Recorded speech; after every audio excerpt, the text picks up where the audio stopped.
Gambians from across the country are voting to elect mayors and chairpersons in a high-stake election that will determine who leads the local government authorities. The President, His Excellency Barrow, accompanied by his wives, cast his ballot at a polling station on Mccarthy Square in Banjul.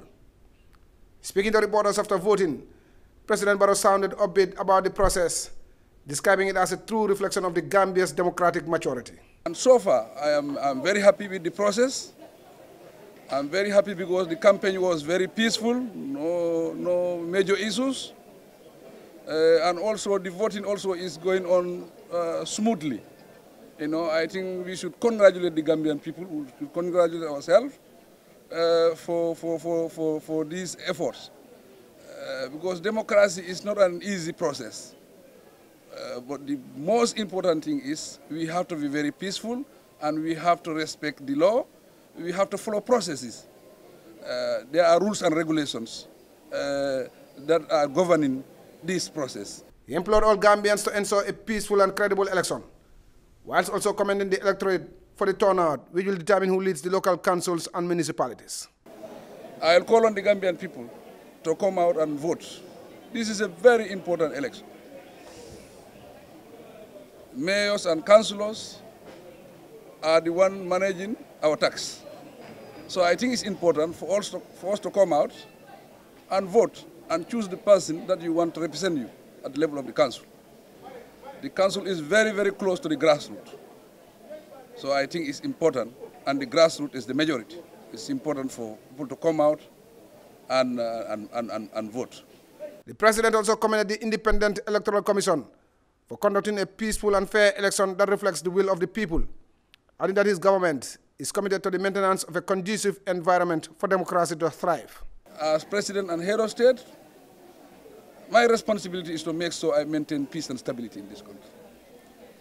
There is no country in the world that is developed without peace and stability. If you look around you, you don't need advice. The countries that have developed, they are all peaceful. They are all stable. I think we want Gambia to follow the footsteps of those countries that are peaceful and stable. If our country is peaceful and is stable, that is hope for Gambia, that this country will develop in the very, very near future. The President also called on Gambians to put all political differences aside and strive for unity and national development. This is the last election in our electoral cycle. It's a very important one. From this one, we move on. Let's concentrate on national development. National development is key, it's important. The development is not for the President, it's for the Gambian people.